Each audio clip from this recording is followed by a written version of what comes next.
Hello மக்களே, welcome to RJ Tamil audio novels. நான் தான் உங்கள் ஆர்ஜே. என்னுடைய கதைகளை கேட்டு மகிழ என்னுடைய சேனலை சப்ஸ்கிரைப் செய்து கொள்ளுங்கள். இப்போ வாங்க கதைக்குள்ள போகலாம். கதையின் பெயர் என் தேடல் நீயடா நீயடி. அத்தியாயம் 75. ருக்மணி செய்வதறியாது நின்றிருந்தார். இத்தனை வருடங்களாக இந்த வீட்டிற்குள் நுழையாத ராஜேஸ்வரி இன்று வந்திருப்பதை அவரால் நம்பவே முடியவில்லை. பழைய நினைவுகள் அனைத்தும் ஒவ்வொன்றாய் அவர் முன்பு திரை போல் விரிந்தது. அஞ்சலி, அம்மா என்ன அப்படியே நிக்கிற? அத்தை மாமா எல்லாம் வந்திருக்காங்கல்ல, வந்து கூப்பிடுமா என்றாள் வாசலில் நின்றபடி. அதில் சுதாரித்த ருக்மணி, வா வாங்க என்று அழைத்தார். அஞ்சலிக்கு ஏன் என்று தெரியாத பெரும் மகிழ்ச்சி. ஏதோ தன்னைத்தான் பெண் பார்க்க வந்திருப்பது போல் கொண்டாட்டமாக இருந்தாள். விக்ரமுக்கு திருமணமானதையே மறந்தவளாக அவனையே பார்த்தபடி நின்றிருந்தாள். இத்தனை வருடங்களில் ராஜேஸ்வரியோ விக்ரமோ இவர்களின் வீட்டிற்கு வந்து பார்ப்பது இதுவே முதல் முறை. அதனாலேயே மிகவும் குதூகலமாகிவிட்டாள். வீட்டிற்குள் நுழைந்த ராஜேஸ்வரி நேராக சென்று மற்றவர்களுடன் இருக்கையில் அமர்ந்தார். ருக்மணி மனதிற்குள், அதே நட, அதே கம்பீரம், அதே ஆளுமை. இன்னும் ராஜேஸ்வரி அம்மா அப்படியே தான் இருக்காங்க. வயசு மட்டும் தான் ஆகியிருக்கு தவிர அவங்களுடைய கம்பீரமும் நேர்நடையும் அன்னைக்கு எப்படி இருந்துச்சோ அப்படியே தான் இப்போவும் இருக்கு என்று வியந்து பார்த்தபடி நின்று இருந்தார். ராஜேஸ்வரி நேராக சென்று கம்பீரமாக கால் மேல் கால் இட்டபடி அமர, அஞ்சலி, அம்மா அவங்களுக்கு குடிக்க ஏதாவது கொண்டு வாங்க என்ற அழைப்பில் நிகழ் உலகத்திற்கு வந்த ருக்மணி, ச்சே, இப்போ நான் தான் இவங்களுடைய அண்ணி, இந்த வீட்டோட மருமக. ஒரு நிமிஷத்துல பழைய ருக்கு மாதிரி யோசிக்க ஆரம்பிச்சிட்டேனே. இவங்க இந்த வீட்டுக்குள்ள வந்ததும் நான் இந்த வீட்டு மருமகள் என்பதையே மறந்துட்டேன் என்று தன்னைத்தானே திட்டிக் கொண்டவர் எதுவும் கூறாமல் அமைதியாக நின்றிருந்தார். ராஜேஸ்வரி, என்னருக்கு பழசெல்லாம் ஞாபகம் வருது போல இருக்கு என்றார் குத்தலாக. ருக்மணி, முடிஞ்சு போனதை பத்தி பேசி இனிமே என்ன ஆக போகுது? இனிமே நடக்கிறத மட்டும் பேசலாமே. ராஜேஸ்வரி, ஓ தாராளமா பேசலாம், என்னுடைய அண்ணாவும் வந்துடட்டும். அஞ்சலி, ஒருவேளை விக்ரம் மாமாவுக்கும் நமக்கும் கல்யாணம் செய்ய ஒத்துக்கிட்டாங்களோ, இந்த ஸ்திரீயை வேண்டாம் என்று விரட்டி விட்டுட்டு நம்ம கல்யாணம் செஞ்சு வைக்க போறாங்களோ, அதுக்காக தான் அப்பா கிட்ட பேச வந்திருக்காங்களோ என்று எண்ணும் பொழுதே அவளுக்கு மகிழ்ச்சியில் கால்கள் தரையில் நிற்கவில்லை. கண்டிப்பா அப்படியாக தான் இருக்கும். இல்லனா இத்தனை வருஷம் வராதவங்க இப்போ மட்டும் எதுக்காக வர போறாங்க? அதுவும் ஏதோ பேசணும்னு வேற சொல்றாங்க. கண்டிப்பா நம்ம கல்யாண விஷயமா தான் இருக்கும் என்று எண்ணியவளுக்கு லேசாக வெட்கமும் எழுந்தது. இன்னும் சற்று நேரத்தில் இங்கே ஒரு பிரளயமே ஏற்பட போகின்றது என்பதை அறியாத பேதையின் மனம் அதன் போக்கிற்கு கற்பனை சிறகை கட்டிக்கொண்டு பறக்கத் தொடங்கியது. அப்பொழுதுதான் எங்கோ வெளியே சென்றுவிட்டு வீட்டிற்குள் நுழைந்த புருஷோத்தம்மன் இவர்களை இங்கே பார்த்ததும் ஆச்சரியம் கலர்ந்த மகிழ்ச்சியோடு, வாங்க வாங்க வாங்க, எல்லாரும் எப்ப வந்தீங்க என்றார் வாயெல்லாம் பற்களாக. ருக்மணி அஞ்சலியின் காதில் கிசுகிசுப்பாக, இங்கே பாத்தியாடி உங்க அப்பாவை? நம்ம கிட்ட இப்படியெல்லாம் சிரிச்சு பேசி நீ பார்த்திருக்கியா? எப்போ பார்த்தாலும் முகத்தை உருன்னு வச்சுக்கிட்டே சுத்திக்கிட்டு இருப்பார். அவருடைய தங்கச்சியை பார்த்ததும் சந்தோஷத்தை பாத்தியா மனுஷனுக்கு என்றார் கிசுகிசுப்பாக. அஞ்சலி அதையெல்லாம் காதில் வாங்கினால்தானே. அவள்தான் விக்ரமுடன் எப்பொழுதோ கற்பனையில் டூயட் பாட கிளம்பி விட்டாளே. ராஜேஸ்வரி, இப்போதான் அண்ணா வந்தோம் என்றார் இன்முகமாக. புருஷோத்தம்மன் உடனே அவர்களை நோக்கி சென்றவர் அருகில் இருந்த சோபாவில் அமர்ந்தபடி, ரொம்ப சந்தோஷம்மா, எத்தனை வருஷமாகுது நீ இந்த வீட்டுக்கு வந்து? நான் கொஞ்சம் கூட எதிர்பார்க்கல நீங்க எல்லாம் இன்னைக்கு வருவீங்கன்னு. ரொம்ப சந்தோஷமா இருக்கு. ராஜேஸ்வரி, வரவேண்டிய வேலை வந்தா வந்துதானே அண்ணா ஆகணும். புருஷோத்தம்மன், இது உன்னுடைய வீடுமா, வேலை இருந்தால்தான் இந்த வீட்டுக்கு வரணும்னு இல்லை. நீ எப்போ வேண்டும்னாலும் வரலாம். உனக்காக எங்க வீட்டோட வாசல் என்னைக்குமே திறந்துதான் இருக்கும். ருக்மணி, பூட்டி இருக்கிற வீட்டிலேயே திருட்டு பயம் அதிகமா இருக்கு. இதில் இவர் வீட்டு வாசலை திறந்தே வச்சிருப்பாராம். தங்கச்சியை பார்த்ததும் இந்த மனுஷனுக்கு பைத்தியம் பிடிச்சிருச்சு போல இருக்கு. என்ன பேசுறோம்னு தெரியாமல் உளறிக்கிட்டு இருக்கார் என்று முணுமுணுப்பாக புருஷோத்தம்மனை திட்டியபடி நின்றிருந்தார். புருஷோத்தம்மன், ஏதாவது சாப்பிட்டீங்களா? ராஜேஸ்வரி, இன்னும் ருக்கு எங்களை பார்த்த அதிர்ச்சியிலிருந்தே மீண்டு வரலன்னா, அதான் பொறுமையா சாப்பிட்டுக்கலாம் என்று விட்டுட்டோம். புருஷோத்தம்மன், என்னம்மா சொல்ற? நீங்க வந்து இவ்வளவு நேரம் ஆகுது, உங்களுக்கு ஒண்ணுமே கொடுக்கலையா? ஏய், போய் வந்தவங்களுக்கு எல்லாம் ஜூஸ் கொண்டு வா என்றார் ருக்மணியிடம் அதட்டலாக. ருக்மணி, தங்கச்சி குடும்பத்தை பார்த்ததும் வாய பாத்தியா, புள்ளப்பூச்சிக்கு கூட கொடுக்க முளைச்சிடுச்சு என்று முணுமுணுத்தபடி சரி என்று தலையசைத்தவர் கிச்சனை நோக்கி சென்றார். அஞ்சலி விக்ரமையே பார்த்து வெட்க புன்னகை சிந்த ஸ்ரீக்கு அங்கு அமரவே எரிச்சலாக இருந்தது. என்ன இவ இப்படி பார்க்கறா? ஆல்ரெடி மேரிடான ஒருத்தரை பார்க்கிறோம் என்ற எண்ணமே இருக்க மாதிரி தெரியலையே. சி, இத்தனை பேர் உட்கார்ந்துருக்கோம், எப்படி பார்த்துக்கிட்டு நிக்கிறா பாரு என்று அஞ்சலியை திட்டியபடி அமர்ந்திருந்தாள். விக்ரமிற்கு எப்பொழுதுமே அஞ்சலி இப்படி சிரிப்பதும் மேல் விழுந்து பேசுவதும் சுத்தமாக பிடிக்காது. எரிச்சலாக இருக்கும். ஆனால் இப்பொழுது என்னவோ மிகவும் மகிழ்ச்சியாக இருந்தது. அவளின் செய்கையில் ஸ்ரீக்கு ஏற்படும் கோபத்தை ஆனந்தமாக ரசித்தபடி அமர்ந்திருந்தான். அது வேறு ஸ்ரீக்கு மேலும் எரிச்சலை ஊட்டியது. புருஷோத்தம்மன், இது யாருமா புதுசா இருக்காங்க என்று அலாவுதீனை கை காட்டி கேட்க, ராஜேஸ்வரி, உங்களுக்கு ரொம்ப வேண்டியவர் அண்ணா, நீங்க இவருக்கு ரொம்ப கடமைப்பட்டு இருக்கீங்க. புருஷோத்தம்மன், அப்படியா? ஆனா எனக்கு இவர் யார் என்று தெரியலையே என்றார் வந்திருந்த புதியவரை பார்த்து யோசனையாக. அதற்குள் ஜூஸுடன் வந்த ருக்மணி அனைவருக்கும் கொடுக்க, அஞ்சலி முந்திக் கொண்டு, என்கிட்ட கொடுமா, நான் கொடுக்கறேன் என்றவள் ட்ரேயை தன் தாயிடமிருந்து வாங்கி அவள் அனைவருக்கும் கொடுத்தாள். அதுவும் விக்ரமிடம் அவள் கொடுக்கும் பொழுது அவள் பார்த்த பார்வையில் ஸ்ரீ பார்வையாலேயே அஞ்சலியை பொசுக்கிவிட்டாள். விக்ரம், இப்போ எதுக்குடி இவ்வளவு டென்ஷன் ஆகுற? என்னை பத்தி உனக்கு தெரியாதா? இவ எவ்வளவுதான் ட்ரை பண்ணாலும் எனக்கு அவளை பார்க்க கூட பிடிக்காது என்றான் ஸ்ரீயின் காதில். ஸ்ரீ, ஆமா, அதுவும் சரிதான். இவர் என்னையே இத்தனை நாளா கண்டுக்கல, அப்புறம் எங்க இவளை கண்டுக்க போறார்? நாம தான் தேவையில்லாமல் டென்ஷன் ஆகுறோம். எவ்வளவு கண்ட்ரோல் பண்ணாலும் அவ பார்க்குற பார்வையில் கோபம் வந்துடுது. நம்ம என்ன பண்றது என்று எண்ணியபடி அமர்ந்திருக்க, புருஷோத்தம்மன், சரி, என்ன விஷயம் என்று சொல்லு ராஜி. விஷயம் எதுவும் இல்லாமல் நீ சும்மா வரமாட்டியே. ராஜேஸ்வரி, என்னன்னா மறந்துட்டீங்களா? இன்னைக்கு உங்களுடைய திருமண நாள். அதற்குள் ருக்மணி முந்திக் கொண்டு, இல்லையே, எங்களுக்கு திருமண நாள் வருவதற்கு இன்னும் 4 மாசம் இருக்கே, தேதியே மறந்துட்டு தப்பா சொல்றீங்க என்றார், ராஜேஸ்வரியை அனைவரின் முன்பும் அசிங்கப்படுத்துவதாக எண்ணி. ஆனால் ராஜேஸ்வரி அவரை பார்த்து நக்கலாக சிரித்தவர், நான் தேவையில்லாத விஷயத்தை பத்தி எல்லாம் யோசிக்க கூட மாட்டேன் என்று அவருக்கு பதில் கொடுத்தவர் தன் அண்ணனிடம், அண்ணா, இன்னைக்குதான் உங்களுக்கும் லேகாவுக்கும் திருமண நாள், ஞாபகம் இருக்கா? ருக்மணி, அதையெல்லாம் ஞாபகம் வைத்துக் கொள்ளும் அளவுக்கு அது ஒன்றும் முக்கியமான விஷயம் இல்லையே, முடிந்தது மறப்பதுதான் எல்லாருக்கும் நல்லது. புருஷோத்தம்மன், நீ கொஞ்சம் நேரம் அமைதியா இருக்கியா? அவ என்கிட்ட தானே பேசிக்கிட்டு இருக்கா, நீ எதுக்கு குறுக்க பேசிக்கிட்டு இருக்க என்று ருக்மணியின் வாயை அடைத்தவர் ராஜேஸ்வரியிடம், அதை எப்படி ராஜி மறக்க முடியும்? காலையிலேயே கோவிலுக்கு போய் என் லேகா பேரிலும் குழந்தை பேரிலும் அர்ச்சனை செஞ்சுட்டு தான் ஆஃபீஸ்க்கே போனேன். புருஷோத்தம்மனின் வார்த்தையில் ருக்மணி அதிர்ச்சியாக பார்த்தார். இத்தனை வருஷமா அவங்கள பத்தி ஒரு வார்த்தை கூட பேசினது கிடையாது. நான் கூட பழசையெல்லாம் மறந்துட்டாருன்னு நினைச்சேன். ஆனா இன்னும் அந்த மனுஷன் அவருடைய மனசுல அவங்கள பத்தின எண்ணத்தை எல்லாம் வச்சுக்கிட்டு தான் இருக்கார் போல இருக்கே. ராஜேஸ்வரி தன் அண்ணனை பார்த்து புன்னகைத்தவர், உங்க திருமண நாளுக்காக நான் உங்களுக்கு ஒரு பரிசு கொண்டு வந்திருக்கேன். புருஷோத்தம்மன், வேண்டாம் ராஜி, எனக்கு எந்த பரிசும் வேண்டாம். பரிசை வச்சுக்கிட்டு நான் என்ன செய்ய போறேன்? ராஜேஸ்வரி, அண்ணா, நான் இந்த வீட்டை விட்டு போகும்போது கடைசியா உங்ககிட்ட என்ன சொன்னேன்னு ஞாபகம் இருக்கா?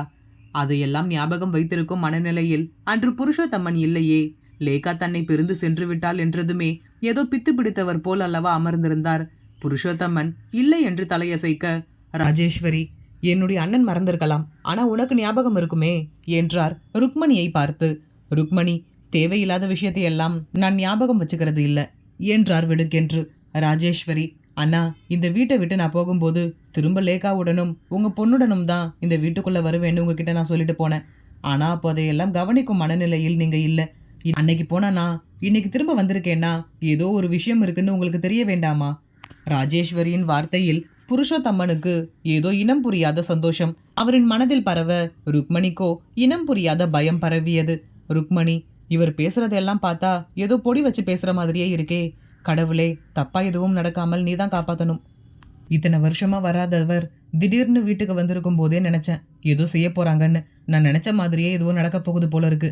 இந்த நேரம் பார்த்து அண்ணன் வேற எங்க போனார் என்று தெரியல என்று மனதிற்குள் புலம்பியவாறு நின்றிருந்தார். புருஷோத்தம்மன் வார்த்தைகள் அற்றவராக ராஜேஸ்வரியை பார்த்தபடி அமர்ந்திருந்தார். ராஜேஸ்வரி யாருக்கோ தன் செல்பேசியின் மூலம் தொடர்பு கொண்டவர், அதை உள்ள கொண்டு வாங்க என்று விட்டு அணைப்பை துண்டித்தார். அவர் அணைப்பை துண்டித்த அடுத்த நிமிடமே ஆள் உயர புகைப்படம் ஒன்றை இருவர் தூக்கி கொண்டு வீட்டிற்குள் நுழைந்தனர். அதை பார்த்த புருஷோத்தம்மன் தன்னையும் மீறி எழுந்து நின்றவர், என்னம்மா இது என்றார் ஆச்சரியமாக ராஜேஸ்வரியை பார்த்து. ராஜேஸ்வரி, உங்களுடைய திருமண நாளுக்கான பரிசு அண்ணா, போய் திறந்து பாருங்க, என்னன்னு தெரியும். ருக்மணியால் இதையெல்லாம் தடுக்கவும் முடியாமல் திணறியபடி நின்றிருந்தார். தேடல் தொடரும். கதையின் பெயர் என் தேடல் நீயடா நீயடி. அத்தியாயம் 76. புருஷோத்தம்மன் மெல்லமாக அந்த ஆளுயர புகைப்படத்தின் அருகில் சென்றவர் தன் நடுங்கும் கையால் அதன் மேல் இருக்கும் திரையை எடுத்தார். திரை மெல்லமாக கீழே சரிந்து விழ அந்த புகைப்படத்தை பார்த்தவர் அப்படியே உறைந்து நின்று விட்டார்.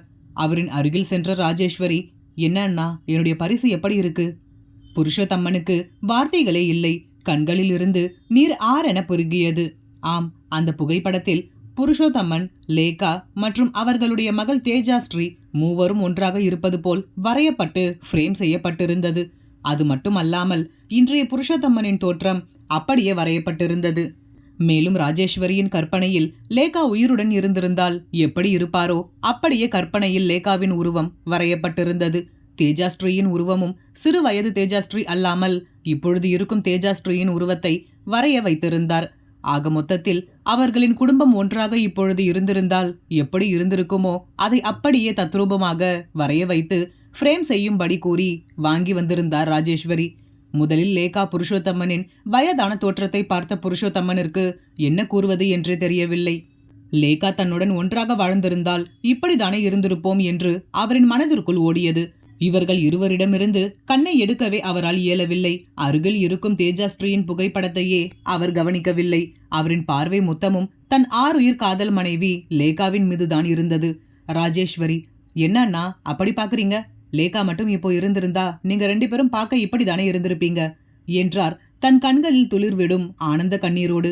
புருஷோத்தமன், என்னை விட லேகாவை நீ நல்லா புரிஞ்சு வச்சிருக்க ராஜி. அவ இப்போ உயிரோட இருந்திருந்தா எப்படி இருந்திருப்பாளோ அப்படியே வரைஞ்சிருக்க.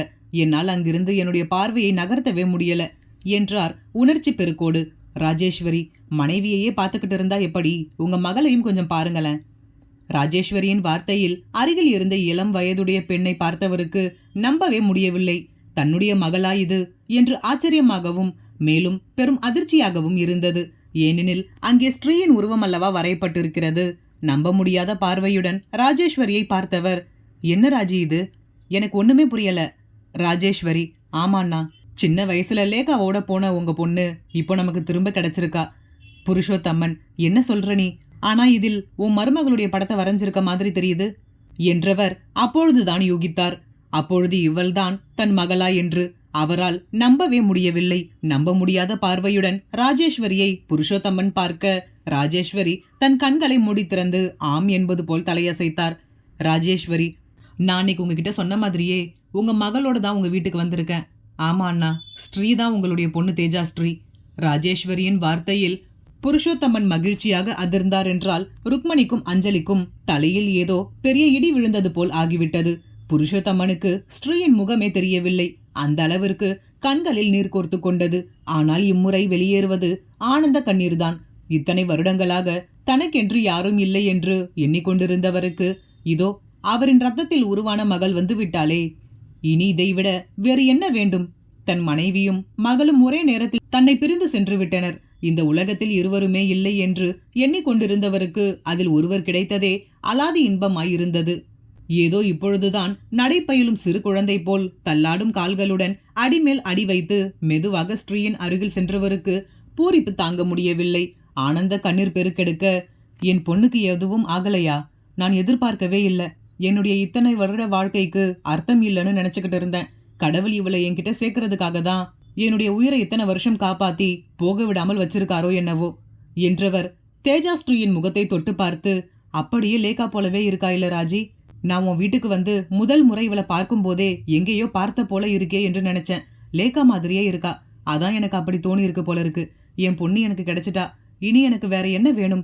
என் மொத்த வாழ்க்கைக்கும் அர்த்தம் கிடைச்சிடுச்சு ராஜி. இந்த நிமிஷமே என் உயிர் போனாலும் கூட நான் சந்தோஷமா சாவேன் என்றார் உணர்ச்சி பெருக்கில். புருஷோத்தம்மனின் வார்த்தையில் தேஜாஸ்ரீக்குமே கண்கள் கலங்கிவிட்டது. எவ்வளவு பாசம், எவ்வளவு அன்பு, எவ்வளவு ஏக்கத்தை இத்தனை வருடங்களாக இவரின் மனதில் சுமந்து கொண்டிருக்கிறார். இப்படி ஒருவர் தன்மேல் பாசம் வைத்திருக்கிறார் என்பதே தெரியாமல் நான் இத்தனை வருடங்கள் வாழ்ந்திருக்கிறேனே என்று எண்ணியவளுக்கு உணர்ச்சி மிகுதியில் கண்ணீர் பெருக்கெடுத்தது. அஞ்சலி, என்னப்பா உளறுறீங்க?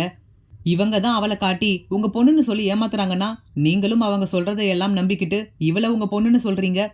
இவ தான் உங்க பொண்ணுன்னு சொல்றதுக்கு என்ன ஆதாரம் இருக்கு என்றாள் கோபமாக. புருஷோத்தம்மன், ஆதாரமா? என் லேகா சாயலில் இருக்காளே, அது ஒண்ணு போதாதா அஞ்சலி? இதுக்கு மேல உனக்கு வேற என்ன ஆதாரம் வேணும்? உனக்கு வேணும்னா நம்பிக்கை இல்லாமல் இருக்கலாம். ஆனா எனக்கு நம்பிக்கை இருக்கு.